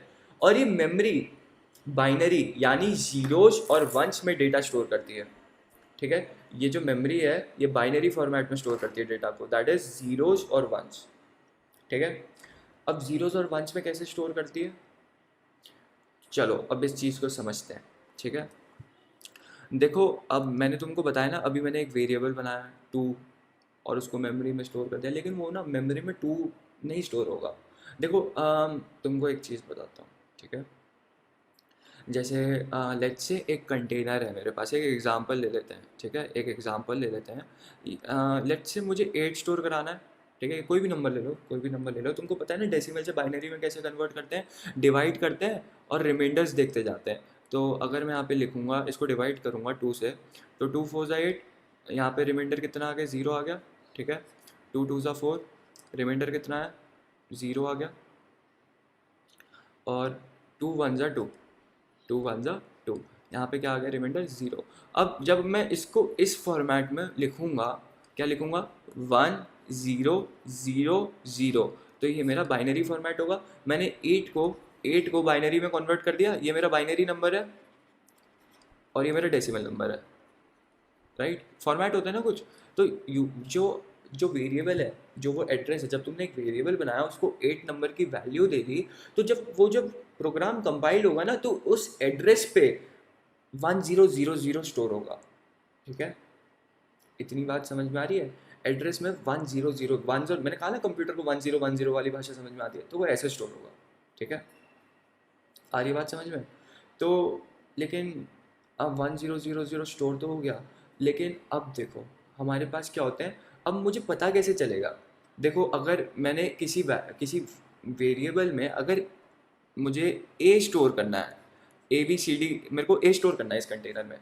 अब ए कैसे कन्वर्ट होगा, ए को बाइनरी फॉर्मेट में कैसे कन्वर्ट करोगे, कैसे करोगे, लॉजिकल क्वेश्चन है। वो तो मैंने समझ लिया, 8 एक इंटीजर था, मैंने समझ लिया, लेकिन ए तो कैरेक्टर है ना, इसको बाइनरी फॉर्मेट में कैसे कन्वर्ट करोगे। एक एस्काई टेबल होती है, एक एस्काई टेबल होती है, वो क्या करती है, कैरेक्टर्स को ना, डिफरेंट कैरेक्टर्स, आप कोई भी कैरेक्टर यूज़ कर सकते हो। जब आप कुछ डिफाइन कर रहे हो, कोई भी कैरेक्टर यूज़ तो कर सकते हो। जैसे आप वैल्यू असाइन कर रहे हो, तो वहाँ पे कोई भी कैरेक्टर यूज़ कर सकते हो। हर एक कैरेक्टर की ना एक यूनिक मैपिंग होती है किसी इंटेजर से। तो ए की मैपिंग होती है ना 97 से, ठीक है। फटाफट से एक बार ब्राउज़र पे जाते हैं, ठीक है। एक बार ये एस्काई वैल्यू चेक करते हैं। तो मैं अपना क्रोम ब्राउज़र खोलूँगा और यहाँ पे एस्काई टेबल सर्च करूँगा, ठीक है। एस्काई टेबल, तो कोई भी एक टेबल उठा लो, ठीक है। यहाँ पे तुमको दिख रही है, इसको जूम कर दूँ मैं, ओके जूम नहीं हो रही, चलो इसको ओपन करते हैं फिर। हो जाओ ओपन, अब दिख रही है, क्लियर है। जूम क्यों नहीं हो रही, सिलेक्टेड नहीं है शायद, ओके हो गई जूम। तो तुम यहाँ पे देखो, यहाँ पे कितने सारे कैरेक्टर्स हैं, उनकी मैपिंग दिख रही है डेसिमल नंबर से। अब तुम्हें बड़ा कैपिटल ए दिख रहा है, उसकी मैपिंग है 65 से, दिख रहा है, ये बात दिख रही है। और नीचे जाते हैं, 97 की कहाँ है, छोटे ए से है। तो हमारे पास लिटरली हर कैरेक्टर की मैपिंग है। आ रही बात समझ में। तो ये एस्काई टेबल का यूज करके हम उसको 97 को तो स्टोर कर सकते हैं ना, 97 को बाइनरी फॉर्मेट में कन्वर्ट करके उसको स्टोर कर देंगे, सिंपल। तो मैं अपना ब्राउज़र बंद कर देता हूँ। आई थिंक अब एक कैरेक्टर वाला केस भी समझ में आ गया होगा, ठीक है। अब मुझे पता कैसे चलेगा कि 97 को मैंने लेट्स से कुछ भी, अब मैं इसको बाइनरी फॉर्मेट में कन्वर्ट नहीं करूँगा क्योंकि बहुत लंबा आएगा, ठीक है, और वीडियो की लेंथ बढ़ेगी। तो आप इसको बाइनरी फॉर्मेट में कन्वर्ट कर देना। आपका जो इसका बाइनरी फॉर्मेट में कन्वर्ट कर दोगे ना, लेट्स से आप इस एड्रेस पे वापस चले गए, इस कंटेनर को नाम दे दिया XYZ, इस कंटेनर को नाम दे दिया XYZ। अब आपको XYZ को प्रिंट करना है। आपने XYZ के अंदर वैल्यू तो स्टोर करा दी, मैंने अब कंप्यूटर ने इसको 97 में इसकी मैपिंग देखी, 97 है, 97 को बाइनरी फॉर्मेट में करा और इसको ना वहाँ पे स्टोर करा दिया उस एड्रेस पे। अब मुझे वापस उस एड्रेस की वैल्यू ना प्रिंट करानी है यूज़र को। अब कंप्यूटर कंफ्यूज नहीं हो रहा, कंप्यूटर कंफ्यूज नहीं हो रहा कि यार ये तो बाइनरी फॉर्मेट में हो गया, बाइनरी फॉर्मेट में पहले कैसे लेके जाऊँ उसको। मतलब बाइनरी फॉर्मेट में नंबर स्टोर हो गया, अब मुझे पता कैसे चलेगा कि ये कैरेक्टर है या इंटीजर है। मेरा पॉइंट समझ में आ रहा है क्या कह रहा हूँ मैं? हमने वैल्यू स्टोर करा दी, हमने एड्रेस पे वैल्यू स्टोर करा दी, कंप्यूटर ने उसको बाइनरी फॉर्मेट, उसको तो 0 1 समझ में आता है, उसने बाइनरी फॉर्मेट में कन्वर्ट कर दिया। अब जब मुझे वो वैल्यू वापस चाहिए तो कंप्यूटर मुझे वापस उसको कन्वर्ट करके देगा। कंप्यूटर अब हमें तो समझ नहीं आएगा ना 0 1, हमें तो यही चीज़ चाहिए। कंप्यूटर अब वहाँ पे कुछ दिक्कत नहीं आएगी। वहाँ पे क्या होगा, इसीलिए यहाँ पे ना, यहाँ पे हमको डेटा टाइप्स की ज़रूरत है। हम कंटेनर को एक डेटा टाइप देते हैं कि इस कंटेनर में इस टाइप का डेटा स्टोर होगा। आ रही बात समझ में? डेटा टाइप्स पढ़ेंगे, ठीक है। अब हम पढ़ेंगे डेटा टाइप्स। तो अब बात करेंगे हम डेटा टाइप्स की। डेटा टाइप्स हमारे डेटा को डिफाइन करते हैं, हमारे डेटा को क्या करते हैं, डिफाइन करते हैं। डेटा टाइप्स हमारे डेटा को डिफाइन करते हैं। मैंने बहुत बार बोल दी बात, 3 4 बार बोल दी, ठीक है। तो देखो, इंटेजर्स के लिए हम क्या यूज़ करेंगे, हम सी प्लस प्लस में मुझे अगर किसी वेरिएबल को इंटेजर टाइप का बनाना है तो मैं उसके लिए यूज़ करूँगा इंट। ये एक कीवर्ड है, कुछ रिजर्व्ड कीवर्ड्स होते हैं, ठीक है। थोड़ा मैं उनके बारे में भी बात करूँगा, अभी हम इसकी बात कर रहे हैं इंट। आप किसी भी वेरिएबल का नाम रिजर्व कीवर्ड के नाम से नहीं रख सकते, किसी भी वेरिएबल का नाम इंट नहीं हो सकता। कुछ रिजर्व वर्ड्स होते हैं, ठीक है, कुछ रिजर्व वर्ड्स होते हैं, हर एक प्रोग्रामिंग लैंग्वेज में होते हैं, वो आप वेरिएबल का नाम नहीं यूज़ कर सकते, ठीक है। उनका अपने आप में कोई फंक्शनैलिटी है। तो इंट क्या है, एक डेटा टाइप है, जो अगर मैं ऐसा लिखूंगा int a is equal to 5, तो मैं कह रहा हूँ कि ये मेरे वेरिएबल का नाम है, ये मेरा डेटा टाइप है, ये मेरा डेटा टाइप है, ये मेरा वेरिएबल का नाम है जो कि एक कंटेनर है, जो कि एक एड्रेस को दर्शा रहा है। ये मेरा वेरिएबल का नाम है, ठीक है, ये मेरे वेरिएबल का नाम है।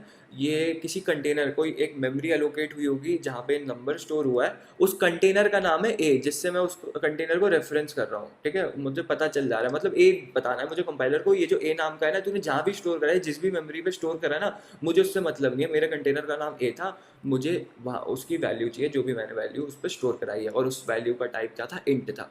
अगर कैरेक्टर स्टोर कराना है तो कैर, जैसे कैर बी, ये मेरा उसका नाम हो गया, वेरिएबल का नाम, और यहाँ पे मैं कैरेक्टर ए स्टोर कराना चाह रहा हूँ, तो ये एक डेटा टाइप है, ठीक है, ये एक डेटा टाइप है। फ्लोट एक और डेटा टाइप होता है, हम बेसिक बेसिक डेटा टाइप्स देख रहे हैं, ठीक है। फ्लोट डेटा टाइप क्या करता है, आप ये वेरिएबल का नाम कुछ भी रख सकते हो, कुछ भी, मैं यहाँ पे सिर्फ सिंपल ABC लिख रहा हूँ तो इससे कंफ्यूज नहीं होना। ये क्या है, वेरिएबल का नाम, ये वेरिएबल का नाम है, ठीक है, ये भी वेरिएबल का नाम है, जो मेरा कंटेनर है जहाँ पे हम स्टोर कर रहे हैं, एक कोई मेमोरी है जो कंपाइलर अपने आप देख लेगा, उससे अभी हमें कुछ मतलब नहीं है, ठीक है।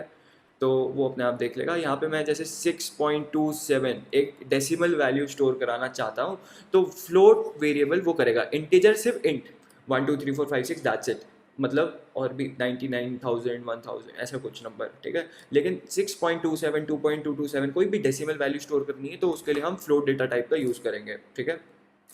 अब इनका कुछ साइज होता है, इनका कुछ साइज होता है, साइज एक एक सेकेंड, एक और डेटा टाइप होता है, उसका नाम होता है बूल। बूल मतलब इसका ना, इसके अंदर आप सिर्फ ट्रू या फॉल्स, ट्रू या फॉल्स, अब जैसे मैंने इसको नाम दे दिया ई, इसका वेरिएबल का नाम है ई, या तो ये वैल्यू लेगा ट्रू या फिर फॉल्स, या तो ट्रू लेगा या फॉल्स लेगा। तो इसको बाइनरी फॉर्मेट में कैसे स्टोर करेंगे, देखो, ट्रू स्टैंड्स फॉर 1 और फॉल्स का मतलब है 0, ठीक है। इतना क्लियर है, अब हो गया ना, 1 0 समझ में आता है, तो ट्रू का मतलब 1 होगा और फॉल्स का मतलब 0 होगा, ठीक है। अब अब इनके साइज, इनका कुछ साइज होता है हर एक डेटा टाइप का। जब आप एक डेटा टाइप यूज़ करते हो ना और उसके साथ एक वेरिएबल यूज़ करते हो ना, तो ना उनका कुछ साइज होता है। मतलब अगर इंट टाइप है तो उसको इतनी मेमोरी मिलेगी, कैर है तो उसको कुछ मेमोरी मिलेगी, फ्लोट है तो उसको कुछ मेमोरी मिलेगी। तो आपको ये पता होना चाहिए, क्या पता होना चाहिए, आपको ये पता होना चाहिए कि यार ये हर बार खुल जाता है, इसको बंद करो, ठीक है। आपको ये पता होना चाहिए कि एक बाइट में 8 बिट होते हैं, ठीक है, एक बाइट में 8 बिट होते हैं, ठीक है। एक बाइट में क्या होता है, 8 बिट होता है, ठीक है। तो अब मुझे ये बताओ, अब एक बाइट में तो 8 बिट होता है, ठीक है। तो इंट जो है उसमें जब हम इंट असाइन करेंगे तो उस वो हमारे वेरिएबल को 4 बाइट्स दे देगा, जिसका मतलब है 32 बिट्स, ओके, 32 बिट्स, ठीक है। कैरेक्टर क्या है, कैरेक्टर देता है 1 बाइट, मतलब 8 बिट। क्या ये हर बार 4 बाइट देगा, देखो ये ना आपके सिस्टम पे डिपेंड करता है कि आपका 32 बिट सिस्टम है या 64 बिट सिस्टम है, उस पर डिपेंड करता है।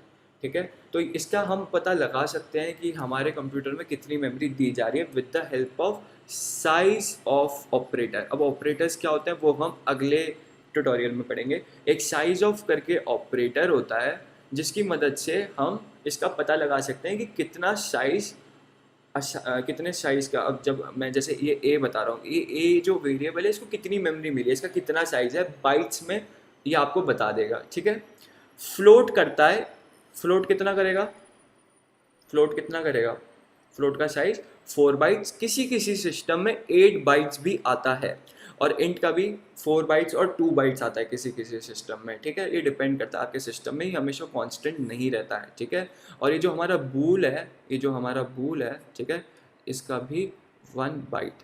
ठीक है, ठीक है, आई थिंक इतना क्लियर है। ठीक है, तो हमने बहुत सारी चीज़ें देखी हैं अभी तक। ठीक है, तो ये 1 byte is equal to 8 bit, तो 4 bytes is equal to 32 bits हो गया। तो अब एक और चीज़ समझते हैं, एक चीज़ और समझते हैं। तो int a is equal to 5 जो है हमारा, जो int a is equal to 5 है, मतलब मुझे ना एक ऐसी जगह मिली है जहाँ पे 4 बाइट, जहाँ पे 4 बाइट्स, ये 4 बाइट्स की जगह हो गई, और हर बाइट में 8 बिट्स। ठीक है, हर बाइट में हम 8 बिट स्टोर कर सकते हैं, 8 बिट को स्टोर कर सकते हैं, 8 बिट को स्टोर कर सकते हैं। ठीक है, तो हमारे पास कितनी बिट्स हैं टोटल, हमारे पास कितनी बिट्स हो गई, 32 बिट्स हो गई। कैसे हो गई, क्योंकि इंट जो है ना वो 4 बाइट का होता है, एक बाइट में 8 बिट होती है, तो 4 × 8 32 तो होता है। इतना तो क्लियर है ना। तो 5 का रिप्रेजेंटेशन, 5 का बाइनरी फॉर्मेट का रिप्रेजेंटेशन क्या होता है, 5 को जब आप बाइनरी फॉर्म में कन्वर्ट करते हो तो क्या होता है उसका रिप्रेजेंटेशन, उसका होता है 101। 101 होता है, डिवाइड करके देख लो जो अभी बताया था। या फिर एक और ट्रिक होती है, जब आप बाइनरी लिखते हो ना, तो ये 2 की पावर 0, ये 2 की पावर 1, ये 2 की पावर 2, तो इनको मल्टीप्लाई कर सकते हो आप। ठीक है, ये एक और तरीका होता है। तो अगर मैं 2 की पावर 2 को 1 से मल्टीप्लाई करूँगा, और 0 को 2 की पावर 1 से मल्टीप्लाई करूँगा, एंड 2 की पावर 0 को 1 से मल्टीप्लाई करूँगा, तो कितना आएगा, 2 की पावर 2 4। 0 को किसी से भी मल्टीप्लाई करोगे तुम, क्या होगा, 0 ही होगा वो। और 2 की पावर 0, किसी की भी पावर 0 1 होता है, तो 1, तो इज इक्वल टू 5 आ गया। तो ये बेस की मदद से होता है। अगर आप यहाँ पे कोई और बिट ऐड करोगे तो 2 की पावर 3, फिर 2 की पावर 4, और उसको मल्टीप्लाई करते जाओगे, तो आप ऐसे भी कर सकते हो, वरना डिवाइड करके भी कर सकते हो, और फिर रिवर्स वे में जितने भी रिमाइंडर्स होंगे उनको आपको 1010 जैसा भी आएगा वो लिखना, वो उसका फॉर्मेट होगा। ठीक है, तो अब क्या होता है, हमारा ये जो 001 है, सॉरी ये 001 कैसे आ गया, हाँ 101, सॉरी 00101। देखो यहाँ पे ना 101 तो स्टोर हो जाएगा, लेकिन ये तो सिर्फ 3 बिट है, बाकी की बहुत सारी बिट्स बच गई ना। तो क्या होगा, वो 0000 जितने ज़ीरो हैं, dot dot dot dot dot, सारे 00000 ऐसे मेमोरी में स्टोर होगा। इतनी बात क्लियर है, इतनी बात क्लियर है, आई होप इतनी बात क्लियर होगी। ठीक है, आई होप इतनी बात क्लियर होगी आपको। ठीक है, अब मेरे कंपाइलर को पता कैसे चलेगा, क्या पता मैंने -5 लिखा होता वहाँ पे, क्या पता मैंने -1 लिखा होता वहाँ पे, क्या पता मैंने -1 लिखा होता वहाँ पे, फिर क्या होता। देखो हमारे पास ना साइंड इंटीजर्स होते हैं और अनसाइंड इंटीजर्स होते हैं।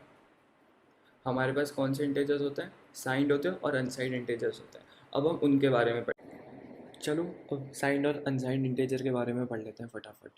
अब साइंड और अनसाइंड इंटीजर में हमको पढ़ना क्या है, ध्यान से समझना। देखो अगर तुम ऐसे डिक्लेयर करोगे, अगर तुम ऐसे एक ये क्या हमारा डेटा टाइप, ये हमारा वेरिएबल, अगर मैं इसमें -5 स्टोर कराना चाहता हूँ, ठीक है, एक तो तुम माइनस नंबर स्टोर कराना चाहते हो, एक डिक्लेरेशन में तुम पॉजिटिव नंबर स्टोर कराना चाहते हो। तो पॉजिटिव तो मुझे पता है कैसे स्टोर हो जाएगा, पॉजिटिव कैसे स्टोर हो जाएगा, इसको ना क्या करेंगे, इसको बाइनरी फॉर्मेट में कन्वर्ट करेंगे, बाइनरी फॉर्मेट में कन्वर्ट करेंगे। और ये जो कंटेनर का नाम है ना, हम जब हम वेरिएबल इनिशियलाइज करते हैं, उसको कुछ वैल्यू देते हैं, तो वो जो कंटेनर का नाम होता है, एक एड्रेस उसको अलोकेट कर देता है मेरा कंपाइलर, एक एड्रेस उसे अलोकेट कर देता है, वहाँ पे जाके ना 5 स्टोर हो जाता है। तो ये जो कंटेनर है, ये जो जगह का नाम है जहाँ पे ये कोई मेमोरी स्पेस है, वहाँ पे ना ये जो 5 है, 5 को बाइनरी में कैसे रिप्रेजेंट करते हैं, 5 को कैसे रिप्रेजेंट करते हैं, 1 0 1। तो ये जो मेरा int टाइप है ये क्या लेता है, 4 बाइट लेता है। ये तो मेरा क्लियर है ना, ये सब क्लियर है मेरा। 4 बाइट लेता है, एक बाइट 8 बिट की होती है तो ये 32 बिट्स लेगा। तो मेरी जो पहले की 3 बिट है वो 1 0 1 होगी, बाकी मेरे 0 0 0 0 0 0 0 0 जितने जीरो हैं यहाँ पे जीरो होंगे, और मेरी पहली 3 सेट होंगी। तो ये कितनी है मेरी, ये 32 बिट्स। ठीक है, यहाँ पे मेरे ऐसे स्टोर हो जाएगा। इस कंटेनर का नाम क्या है, ये मेरे कंप्यूटर में एक जगह है जिसको हमने ए के नाम से हम इसको जानते हैं। ठीक है, एक ये एड्रेस है, एक ये तुमको असाइन हुआ है। ठीक है, जब भी तुम एक नया वेरिएबल बनाते हो वहाँ पे तुम एक 5 स्टोर कर रहे हो। इस कंटेनर का नाम क्या है, ए। यहाँ पे 32 बिट्स, तुम्हें 32 बिट्स मेमोरी असाइन हुई है क्योंकि तुमने ये डेटा टाइप यूज़ किया, इंट। ओके, ये मैंने पहले भी बताया, ये आर्किटेक्चर पे डिपेंड करता है। तुम्हारा सिस्टम 32 बिट है या सिस्टम तुम्हारा 64 बिट है, उस हिसाब से तुम्हें ये मेमोरी पता चलेगी। मतलब हर एक डेटा टाइप की मेमोरी उसको अलोकेट होती है। ठीक है, अब माइनस वाला नंबर कैसे स्टोर करेंगे, माइनस वाला नंबर कैसे स्टोर करेंगे, माइनस वाला नंबर होता है स्टोर टूज कॉम्प्लीमेंट की मदद से। ठीक है, माइनस वाला नंबर स्टोर होता है टूज कॉम्प्लीमेंट की मदद से। तो जो हमारा साइंड इंटीजर होता है, साइंड इंटीजर की रेंज कितनी होगी, साइंड इंटीजर मतलब, साइंड इंटीजर का मतलब क्या है, साइंड, अब इस इंट को भी 32 बिट्स मिलेंगी, इस इंट को भी 32 बिट्स मिलेगी, बट इसकी जो 1 बिट होगी ना वो साइन बता रही होगी। वो क्या बता रही होगी, साइन बता रही होगी कि ये पॉजिटिव नंबर है या नेगेटिव नंबर है।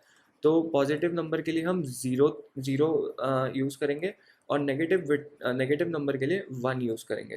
तो ये जो 32 बिट्स है ना, जैसे यहाँ पे एड्रेस ये 0 0 0 0 1 0 1, यहाँ पे तो कंप्लीट 32 बिट्स हम नंबर की वैल्यू के लिए यूज़ कर रहे थे। बट यहाँ पे हम क्या करेंगे, 31 बिट्स यूज़ करेंगे वैल्यू के लिए। नंबर को स्टोर करने के लिए हम क्या करेंगे, 31 बिट्स यूज़ करेंगे, 1 बिट उसके साइन के लिए यूज़ करेंगे। तो 1 बिट हम जब साइन के लिए, 1 बिट जब हम साइन के लिए यूज़ करते हैं ना तो उसे साइंड इंटीजर कहते हैं। और जब हम पूरी 32 बिट्स वैल्यू के लिए यूज़ करते हैं तब हम उसे अनसाइंड इंटीजर कहते हैं। ठीक है, तब हम उसे अनसाइंड इंटीजर कहते हैं। और 1 बिट जब हम ये जो जो भी है हमारा ये नंबर, तब हम साइन इंटीजर का यूज़ करते हैं, जब आप ये 1 बिट जो है ना साइन को दिखाने के लिए यूज़ करते हो। ठीक है, तो हमारी रेंज क्या होती है, इस इंट की रेंज, इसमें इंट में तुम कितना बड़ा नंबर स्टोर कर सकते हो। जो हमारे साइंड इंटीजर होता है उसकी रेंज क्या हो सकती है, देखो ये 4 बाइट मेमोरी लेता है। ठीक है, जब भी आप एक वेरिएबल बनाओगे इस डेटा टाइप का तो उसे 4 बाइट मेमोरी अलोकेट हो जाएगी। उसे क्या होगी, 4 बाइट मेमोरी एलोकेट हो जाएगी। तो जो 4 बाइट में कितने बिट्स होते हैं, 32 बिट्स होते हैं। तो मेरे को ये समझ में आ रहा है कि 2 की पावर 32, 2 की पावर 32 -1 इसकी मैक्सिमम वैल्यू हो सकती है। ये ज्योमेट्रिक प्रोग्रेशन का फॉर्मूला होता है, सम ऑफ, बिकॉज यहाँ पे क्या होगा, देखो देखो अगर तुम 32, जैसे तुमने यहाँ पे 1 बिट सेट कर दी, इसकी मैक्सिमम वैल्यू क्या आएगी। देखो अभी मैंने एक एग्जांपल लिया था ना, अभी एक एग्जांपल मैंने लिया था या नहीं, शायद नहीं लिया। तो देखो ये 32 बिट्स है, तुम एक तरीके से समझो कि तुम्हारे पास 32 बॉक्सेस हैं। हमारे पास ऐसे ना, ऐसे करके 32 बॉक्सेस है हमारे पास। ये बिट्स, एक एक बॉक्स एक बिट को दर्शा रहा है। ठीक है, ऐसे 32 बॉक्सेस समझ लो। और एक बॉक्स में या तो तुम 0 डाल सकते हो या 1 डाल सकते हो। ठीक है, तो सोचो मैंने पहले बॉक्स में 1 डाल दिया, दूसरे में भी 1 डाल दिया, तीसरे में भी 1 डाल दिया, चौथे में भी, ऐसे 32 बॉक्सेस थे, सब में 1 डाल दिया। तो अब मैं क्या देखूंगा, अब मैं इसको बाइनरी फॉर्मेट में जब देखूंगा तो ये 2 की बार 0, 2 की बार 1, 2 की बार 2, 2 की बार 3, 2 की बार 4, ऐसे 2 की बार 4 यहाँ पे आएगा, और यहाँ पे डॉट डॉट डॉट करके 2 की बार 32। ठीक है, तो तुम जब ज्योमेट्रिक प्रोग्रेशन एक पूरी सीरीज का जब हम सम कैलकुलेट करते हैं, ये जीपी बन रही है ना, ये एक जीपी बन रही है ना, तो एक बार चेक करो सम ऑफ, उसका फॉर्मूला चेक करो। जब आप सम ऑफ एन टर्म्स निकालते हो एक ज्योमेट्रिक प्रोग्रेशन में तो आता है 2 की पावर n-1। तो जब आप कैलकुलेट करोगे, जब आप इसको 2 की पावर 0 इंटू 1 प्लस 2 की पावर 1 इंटू 1 प्लस 2 की पावर 2 इंटू 1, ऐसे प्लस करोगे ना, ऐसे करते जाओगे तो दोनों का आंसर सेम आएगा। जैसे समझ लो तुम्हारा n जो है ना 3 है, यहाँ पे समझ लो n 3 है, तो 2 की बार 3 -1 कितना होगा, 7 हो जाएगा। अब एक बार प्लस करके देखो ऐसे, अब तुम देखो तुम्हारे 3 जो ये हैं ये 1 है, जैसे 2 की बार 0, 2 की बार 1, 2 की बार 2। ठीक है, तो 2 की बार 2 इंटू 1 हो जाएगा 4, 2 की बार 1 इंटू 1 2 हो जाएगा, और ये 2 की बार 0 इंटू 1 1 हो जाएगा। तो ये भी तो 7 आया, देखो अगर 3 बिट 1 है और मैंने यहाँ पे इस फॉर्मूले में यही चीज़ अप्लाई करी तो देखो दोनों चीज़ें सेम आई, तो इसका मतलब है जो मेरी हाईएस्ट वैल्यू मेरा इंटीजर स्टोर कर सकता है वो क्या स्टोर कर सकता है, 2 की पावर 32 माइनस 1, ये स्टोर कर सकता है, राइट। ये मेरी स्टोर कर सकता है, सॉरी ये अनसाइंड है, ये अनसाइंड है, ठीक है। ये अनसाइंड की रेंज है 0 से लेके 2 की पावर 32 माइनस 1। आ रही बात समझ में, ऐसे समझ लो 32 बिट्स इसको मेमोरी मिल रही है, तो 32 बॉक्सेस समझ लो जिसमें तुम 0 और 1 डाल सकते हो। अब मुझे मैक्सिमम वैल्यू कैलकुलेट करनी है, लोएस्ट वैल्यू क्या होगी, सारे बॉक्सेस में 0 डाल दिया, 0 लोएस्ट वैल्यू होगी, तो ये 0 हो गई मेरी, ये रेंज हो गई, ठीक है मेरी। और जो मेरे सारे बॉक्सेस में अगर मैंने 1 डाल दिया तो ये जीपी का फॉर्मूला तुम यूज़ कर लो, 2 की पावर 32 माइनस 1, तो ये मेरी रेंज हो गई। अब साइंड इंटीजर की रेंज क्या होगी, अब मेरी साइंड इंटीजर की रेंज क्या होगी, साइन इंटीजर में हम एक बिट हटा देते हैं, क्यों, क्योंकि वो साइन रिप्रेजेंट करने के लिए होती है। तो साइन इंटीजर की जो मैक्सिमम वैल्यू होगी वो होगी 2 की पावर 31 माइनस 1, क्योंकि इसमें एक बिट हमने यूज़ कर ली ना साइन को दिखाने के लिए, 0 means positive and 1 means negative, right. तो हम यहाँ पे एक बिट साइन के लिए यूज़ कर रहे हैं, इसलिए यहाँ पे 2 की पावर 31 है, ठीक है, इतनी बात क्लियर है। अब इसकी नेगेटिव, क्योंकि नेगेटिव नंबर स्टोर कर सकता है, स्टोर्स नेगेटिव नंबर, अगर नेगेटिव नंबर होंगे तो ये स्टोर कर लेगा ना उनको, तो नेगेटिव नंबर नेगेटिव रेंज भी होगी। यहाँ पे मिनिमम नंबर 0 नहीं है, यहाँ पे मिनिमम नंबर है, इसकी जो रेंज होगी वो होगी -2 की पावर -31, ये रेंज है हमारी, ठीक है। ये हमारी रेंज है -2 की पावर -31 से लेके 2 की पावर 31 माइनस 1, ये हमारी रेंज है। यहाँ पे -1 क्यों नहीं करा, देखो अब एक कंसेप्ट होता है, जो अनसाइंड इंटीजर होते हैं और जो साइंड इंटीजर में जो पॉजिटिव नंबर होते हैं वो तो हम डायरेक्टली बाइनरी फॉर्मेट में स्टोर कर देते हैं, ठीक है, वो तो हम डायरेक्टली बाइनरी फॉर्मेट में स्टोर कर देते हैं। लेकिन जो हमारे नेगेटिव नंबर्स होते हैं वो डायरेक्टली स्टोर नहीं होते, वो टूज कॉम्प्लीमेंट की मदद से स्टोर होता है। टूज कॉम्प्लीमेंट क्या होता है, देखो जैसे अगर मुझे स्टोर करना है -5, ठीक है, मेरे को स्टोर करना है -5, तो जो मेरी 32nd बिट होगी, जो मेरी 32nd बिट होगी वो क्या होगी, अब मुझे सुनो, एक मिनट सुनो सुनो सुनो, इसको भूल जाओ। जैसे मुझे -5 स्टोर करना है, तो 5 को तुम बाइनरी फॉर्मेट में जब करोगे तो इसका आंसर क्या आएगा, 101, बाकी सारे ज़ीरो, बाकी सारे ज़ीरो, अगर अनसाइंड होता तो बाकी सारे zero zero zero zero zero हो जाते। लेकिन ना -5 को स्टोर हम वैसे करते नहीं डायरेक्ट बाइनरी फॉर्मेट में, पहले उसका टूज़ कॉम्प्लीमेंट निकालते हैं। अब टूज़ कॉम्प्लीमेंट निकालने से पहले मेरे को वंस कॉम्प्लीमेंट निकालना पड़ेगा। वंस कॉम्प्लीमेंट कैसे निकालते हैं, वंस कॉम्प्लीमेंट निकालने के लिए जो भी बिट होती है ना उसको बस उल्टा कर दो, जैसे 1 है तो 0 कर दो, 0 है तो 1 कर दो, 1 है तो 0 कर दो। इसके यहाँ पे 32 बार 0 होंगे, मतलब 32 बिट्स होंगे ना, तो बहुत सारे 0 होंगे, तो यहाँ पे 1 1 1 1 1 1 ऐसा हो जाएगा, ठीक है। अब जब मैं इसका टूज कॉम्प्लीमेंट निकालूंगा, जब मैं इसका टूज कॉम्प्लीमेंट निकालूंगा तो इसमें +1 कर दूंगा, ठीक है। तो इस तरीके से आपका स्टोर होता है, ठीक है। तो ये हमारा टूज कॉम्प्लीमेंट होता है। अब आप इसमें +1 कर दोगे तो ये 1 1 1 जो भी होंगे इसके आगे, और यहाँ पे 0 1 1 ऐसा कुछ हो जाएगा, ठीक है। तो ऐसे आप टूज कॉम्प्लीमेंट निकालते हो। टूज कॉम्प्लीमेंट कैसे निकालते हैं, पहले जो भी हमारी बिट्स होती है उनको उल्टा कर देते हैं, जहाँ पे 0 होता है वहाँ पे 1, जहाँ पे 1 है वहाँ पे 0, फिर उसमें +1 कर देंगे, ठीक है, वो टूज कॉम्प्लीमेंट हो जाएगा हमारा। तो नेगेटिव नंबर्स को स्टोर करने का तरीका होता है ऐसे, टूज कॉम्प्लीमेंट निकालता है हमारा, टूज कॉम्प्लीमेंट निकाला जाता है पहले, और उसको वहाँ पे जो भी एड्रेस होता है वहाँ पे हम उसको स्टोर कर देते हैं, ठीक है। तो इस तरीके से हमारी जो लास्ट वाली बिट होती है ना, जो 32nd बिट होती है, जो लेफ्ट साइड में बिल्कुल लेफ्ट वाला है, हाँ ये लेफ्ट मोस्ट बिट जो होती है वो हमको बताती है कि 1 है तो नेगेटिव, 0 है तो पॉजिटिव, ठीक है। तो आई थिंक ये समझ में आ गया होगा। और हम -1 क्यों नहीं कर रहे हैं यहाँ पे, क्योंकि ना टूज कॉम्प्लीमेंट में -2 की पावर -31 -1 का रिप्रेजेंटेशन है ही नहीं, रिप्रेजेंटेशन है ही नहीं, इसलिए हम कभी भी इसको ऐसे नहीं लिखते हैं। तो जो मैक्सिमम वैल्यू होगी ना आपकी, ये -2 की पावर -31 कैसे होगी, जब मेरी जो मेरी 31st बिट होगी वो 1 होगी और बाकी सारी बिट 0 होंगी। तो ये मेरी 31st बिट 1 होगी, और जो मेरी 32nd बिट होगी जो मेरा साइन दिखा रही होगी वो 1 दिखाएगी ना, ताकि मेरे को पता चलेगा कि ये नेगेटिव है, राइट, राइट। तो ऐसे, ठीक है, तो ऐसे होगा। तो आई गेस समझ में आ गया होगा साइंड इंटीजर और अनसाइंड इंटीजर। अनसाइंड इंटीजर की रेंज क्या होती है, फिर से समझ लेते हैं। अनसाइंड इंटीजर की रेंज क्या होती है, उसकी होती है 0 से लेकर 2 की पावर 32 माइनस 1, ठीक है, ये होती है हमारी अनसाइंड इंटीजर की रेंज। ऐसे ही आप बाकी सारी की भी कैलकुलेट कर सकते हो, यही यही तरीका है निकालने का। ठीक है, ये हमारी अनसाइंड इंट की रेंज है, मैंने रेंज निकालना सिखा दिया एक के लिए, आपको बाकी के लिए निकालनी है। ठीक है, और फिर आप मैच करके देखोगे। और साइंड इंटीजर की क्या होती है, साइंड इंटीजर की क्या होती है, साइंड इंटीजर की क्या होती है, -2 की पावर -31 से लेके 2 की पावर 31 - 1, ये मेरी होती है साइंड इंटीजर की रेंज। ठीक है, आई थिंक इतना क्लियर है। साइन इंटीजर में आप नेगेटिव नंबर्स कैसे स्टोर करते हो, with the help of two's complement. बाकी के नंबर्स कैसे स्टोर होते हैं, बाकी सिंपली बाइनरी फॉर्मेट की वजह से आपके स्टोर हो जाते हैं। डेटा टाइप्स क्लियर है, डेटा टाइप्स क्लियर होंगे, कहाँ स्टोर हो रहे हैं, एड्रेस, मेमोरी, किस तरीके से स्टोर हो रहे हैं, हमने बहुत चीज़ें कवर करी हैं। ठीक है, बहुत ज़्यादा चीज़ें हम कवर कर चुके हैं, हमने टूज कॉम्प्लीमेंट निकालना सीखा। ये कंसेप्ट अब मेरे हिसाब से अब क्लियर हो गया होगा। ठीक है, बस सिंपल है, ऐसे समझ लो जितनी भी बिट्स निकलनी है ऐसे समझ लो बॉक्सेस हैं जिसमें 0 और 1 तुम्हें डालना है। ठीक है, मैक्सिमम वैल्यू तब होगी जब सब में 1 डाल दोगे, मिनिमम वैल्यू जब सब में 0 डाल दोगे। ठीक है, बेसिक मैथ्स ही तो लगा ही, और कुछ नहीं करा। तो एक बार अब वापस चलते हैं, एक बार अब अपने C++ में चलते हैं। तो हमने बहुत चीज़ें देखी आज। ठीक है, तो चलो एक फटाफट से ना बनाते हैं, एक वेरिएबल बनाते हैं। इसको इसको हटा देता हूँ। तो मैंने इन टाइप का एक वेरिएबल यहाँ पे डिफाइन करा है ए, और उसको वैल्यू दे दी 5।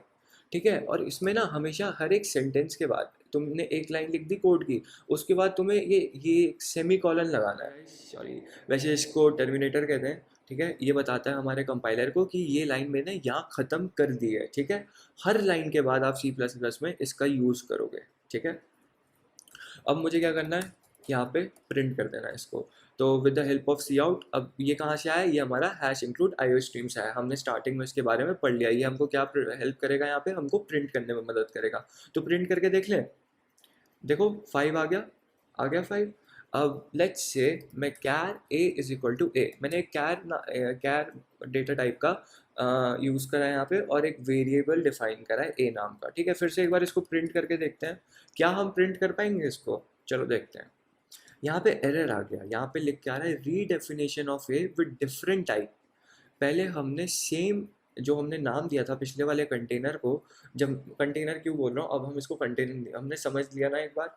हमने एक जगह जो भी हम एक 5 लेना चाहते थे। ठीक है, हम क्या कर रहे थे, एक 5 वैल्यू मेरे को चाहिए थी, मुझे वो प्रिंट करानी थी, तो मुझे वो कहीं स्टोर करनी थी।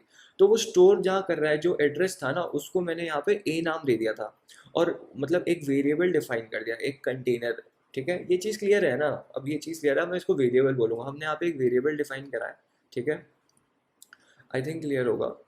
तो हमने यहाँ पे एक वेरिएबल डिफाइन करा है जो कि है 5। ठीक है, और हमने सेम दोबारा वही चीज़, एक मैंने नया कैरेक्टर डेटा टाइप बनाया, नया डेटा टाइप नहीं बनाया, एक यहाँ पे फिर से मैं एक नई जगह पे एक स्टोर करना चाहता था ए, लेकिन उस कंटेनर को भी मैंने ए ही नाम दे दिया। तो ये गलत हो गया, आप दोबारा नहीं दे सकते ऐसे नाम। ठीक है, जो एक बार आपने यूज़ कर लिया वो यूज़ कर लिया। आप उसको रीडिफाइन कर सकते हो, मतलब रीडिफाइन का मतलब नया डेटा टाइप नहीं देना, मतलब दोबारा उसको वैल्यू दे सकते हो, आप दोबारा वैल्यू असाइन कर सकते हो, लेकिन उसको दूसरे डेटा टाइप के साथ दोबारा डिफाइन नहीं कर सकते। जैसे अगर मैं यहाँ पे कैरेक्टर को लेट्स से कैरेक्टर बी लिख दूँ। ठीक है, और यहाँ पे बी लिख दूँ, एक बार ये देख लेते हैं कि ये चल रहा है नहीं चल रहा है। देखो 5 और ए आ गया, 5 और ए आ गया, लेकिन अगर मैं क्या ए को दोबारा से दूसरी वैल्यू असाइन करना चाहता हूँ, ये जो मेरा कंटेनर था ना, ये जो मेरा कंटेनर था उसमें मैं दोबारा से 6 डालना चाहता हूँ, 5 नहीं अब 6 रखना चाहता हूँ, क्या वैल्यू चेंज हो जाएगी। देखो पहले 5 प्रिंट हुआ, फिर उसके बाद मैंने उसको वैल्यू असाइन करी दूसरी, फिर 6 प्रिंट हुआ। तो मतलब क्या है कि मैं दोबारा से ना उसी सेम जो मैं नाम यूज़ कर चुका हूँ एक जगह के लिए, दोबारा से उसी जगह दोबारा से किसी और जगह के लिए सेम नाम नहीं यूज़ करना। ठीक है, ठीक है, दोबारा से डिक्लेरेशन नहीं करनी उसके किसी और डेटा टाइप के साथ। ये क्लियर है। तो अब क्या करना है, अब हम क्या करेंगे, देखो अब यार ये अच्छा नहीं लग रहा मुझे, नेक्स्ट लाइन में प्रिंट कराना था। तो नेक्स्ट लाइन में प्रिंट कराने के लिए आप एंडल यूज़ करोगे। ठीक है, नेक्स्ट लाइन में प्रिंट कराने के लिए आप एंडल यूज़ करोगे। ठीक है, ऐसे। तो अब मैं अगर फिर से रन करूँगा तो देखो हर एक लाइन के बाद, जैसे A5 आया, फिर एक नई लाइन में आया, 6 आया, फिर एक नई लाइन, फिर ए आया, फिर एक नई लाइन। ठीक है, ओके गॉट इट। नाउ अब हम एक चीज़ और देखेंगे। ठीक है, अब हम क्या देखेंगे, पहले और डेटा टाइप्स जो हमने देखे एक बार वो भी देख लेते हैं। ठीक है, तो मैं फटाफट से एक float C is equal to, यहाँ पे मैंने बताया था ना फ्लोट डेटा टाइप में हम क्या कर सकते हैं, डेसिमल वैल्यू स्टोर कर सकते हैं। ठीक है, तो मैं यहाँ पे फ्लोट C 3.2 करा है, ठीक है, और मैं इसको प्रिंट करा के देख लेता हूँ कि क्या ऐसा हो रहा है या नहीं हो रहा है। तो देखो 3.2 स्टोर हो गया। क्या मैं इंटीजर यहाँ पे 5.5 स्टोर कर सकता हूँ? क्या मैं स्टोर कर सकता हूँ ऐसा? मेरा कंपाइलर क्या करेगा, मेरा कंपाइलर इम्प्लिसिट टाइप कास्टिंग कर देगा। इम्प्लिसिट टाइप कास्टिंग का क्या मतलब है, जब आप एक जगह को, जब आप एक वेरिएबल डिफाइन करते हो, जब आप एक वेरिएबल डिफाइन करते हो तो उसका एक डेटा टाइप भी उसके उसके साथ हम डेटा टाइप भी डिफाइन करते हैं ना, कि ये जो वेरिएबल, ये जो कंटेनर है ना, ये इंटीजर टाइप का या फिर कैरेक्टर टाइप का ही डेटा स्टोर कर सकता है। तो अगर आप किसी और डेटा टाइप का डेटा उसमें डालने की कोशिश करोगे तो ट्राई करेगा कि वो टाइप कास्ट कर दे उस डेटा टाइप में जिससे आपने उसको इनिशियलाइज करा है। तो अगर मैं यहाँ पे फ्लोट वैल्यू यूज़ कर रहा हूँ तो ये क्या करेगा, मेरा कंपाइलर चुपचाप मेरा मेरे से पूछे खुद ही इसको इंटीजर में कन्वर्ट करेगा। Let's see. देखो यहाँ पे warning I, implicit conversion from double two int. यहाँ पे फ्लोट क्यों नहीं आया? देखो डबल जो डेटा टाइप होता है ना, वो थोड़ा ज़्यादा साइज देता है। जैसे फ्लोट है, फ्लोट 4 बाइट्स देता है, किसी किसी सिस्टम में 8 बाइट्स भी देता है, लेकिन डबल का साइज हमेशा 8 बाइट्स ही रहता है। ठीक है। It this also depends on the architecture, कि वो 32 बिट का सिस्टम है, 64 बिट का, लेकिन जो हमारा डबल होता है वो भी सेम काम ही करता है। वो क्या करता है, वो भी डेसिमल वैल्यूज़ को ही स्टोर करता है। तो यहाँ पे इसलिए यहाँ पे लिखा हुआ है implicit conversion from double two int. तो यहाँ पे वैल्यू चेंज हो गई 5.5 से 5 तक। तुम देखो खुद से, 5 हो गई। आ रही है बात समझ में? I think type casting clear हो गई होगी। अगर मैं इस कैरेक्टर में, चलो एक और एग्जांपल लेते हैं, अगर इस कैरेक्टर में मैं 97, हमने एस का वैल्यू देखी थी ना, ए जो होता है वो 97 से मैप्ड होता है, ए कैरेक्टर। तो क्या अगर मैं 97 यहाँ पे इंटीजर वैल्यू दूँ तो क्या ये दोबारा मैप कर देगा, क्योंकि इसका डेटा टाइप तो कैरेक्टर है। मैंने यहाँ पे इंटीजर वैल्यू दे दी तो इम्प्लिसिटली टाइप कास्ट कर देगा इसको कैरेक्टर से int। एक बार चेक करते हैं, रन करके देखते हैं। देखो ध्यान से, ध्यान से देखो, यहाँ पे ए आ गया, यहाँ पे ए आ गया, जबकि मैंने यहाँ पे 97 कर रखा है। आई बात समझ में? आई बात समझ में? अगर मैं यहाँ पे अगर मैं ए लिख दूँ ऐसे, यहाँ पे ए लिख दूँ, क्या मेरा यहाँ पे 97 आ जाएगा? क्या ये टाइप कास्ट कर देगा? देखो टाइप कास्ट हो गया।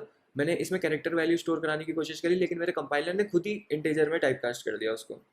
तो इम्प्लिसिट टाइप कास्टिंग क्लियर है? इम्प्लिसिट टाइप कास्टिंग क्लियर है? एक्सप्लिसिट टाइप कास्टिंग क्या होती है? आप ऐसे लिख सकते हो, जब मैं प्रिंट करा रहा हूँ ना, तो मैं यहाँ चाहता हूँ कि जो ए प्रिंट हो ना, अगर ये इंटीजर डेटा टाइप का है, देखो यहाँ पे इंट ए लिख रहा है, जब इसके पास होवर कर रहे हो आपने इंट लिखा हुआ है यहाँ पे, तो मैं चाहता हूँ ना ये कैरेक्टर के उसमें मैं इसको टाइप कास्ट कर रहा हूँ, मैं इंट में नहीं, इंटीजर टाइप का नहीं, इसको कैरेक्टर टाइप में प्रिंट करना चाहता हूँ। अब एक बार देखें, 97 प्रिंट नहीं हुआ, ए प्रिंट हुआ, क्योंकि मैंने उसको टाइप कास्ट कर दिया। ये होती है एक्सप्लिसिट टाइप कास्टिंग, जब आप खुद टाइप कास्ट कर रहे हो, आपका कंपाइलर नहीं कर रहा, आप कर रहे हो।